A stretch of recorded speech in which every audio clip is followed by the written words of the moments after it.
Salut, c'est Trado. Voilà la vidéo de mise à jour pour l'indice parisien.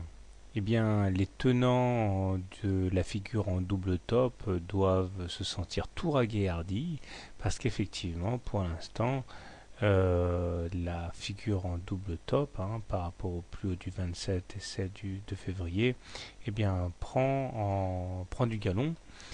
Et nous avons une nouvelle séance de baisse puisque nous perdons près de 0,7% sur l'indice parisien. Il demeure que pour l'instant, il me semble trop tôt pour crier victoire. Je parle pour les baissiers parce que normalement, avant de trader le double top dans des conditions de probabilité satisfaisantes, il faudrait casser la ligne de coup, à savoir, enfin, ou la ligne d'eau, ça dépend comment on l'appelle, sur les 3950 par là. Pour l'instant, tout ce qu'on peut voir, c'est l'hypothétique formation d'un double top, qui certes peut être très rémunératrice si on s'y prend très tôt en l'anticipant, mais qui est également très risqué. D'autant que les indicateurs techniques restent quand même bien orientés. Le momentum est positif, le stochastique est très proche de sa zone de surachat et le MACD au-dessus de son signal. On risque à n'importe quel moment d'avoir une envolée haussière qui prendrait à rebrousse-poil tous les baissiers, les obligeant à se racheter, ce qui artificiellement ferait exploser le CAC à la hausse. Donc méfiance, méfiance. Il y a cependant une victoire assez symbolique aujourd'hui pour les baissiers qui est le fait que la M7 a lâché en clôture. Autrement dit, la M7 ayant lâché, le prochain support de taille est la M20.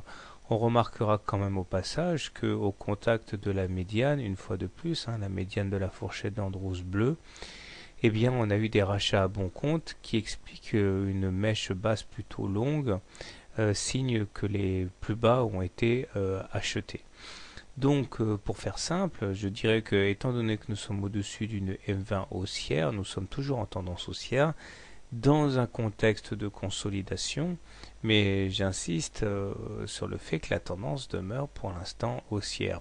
Certes, nous avons des divergences baissières que j'ai déjà signalées hier sur le MACD, sur le stochastique, sur le momentum, puisque des plus hauts ont été faits sur les cours, mais pas sur les indicateurs sur les mêmes périodes. Normalement, pour aller payer la M20, pour aller payer ces divergences, il faudrait un contact sur la M20, c'est généralement ce qui se passe. Mais pour descendre en dessous de la M20 et justifier le short, il faudra quand même un paquet de mauvaises nouvelles pour contrecarrer la dynamique qui est clairement haussière pour l'instant. Donc tout est en place, les repères graphiques tiennent. J'ai toujours a priori pour objectif haussier le haut du canal ocre et l'oblique bleu, à moins bien sûr que les baissiers l'emportent, mais si les baissiers devaient l'emporter, ce serait contre la tendance en cours.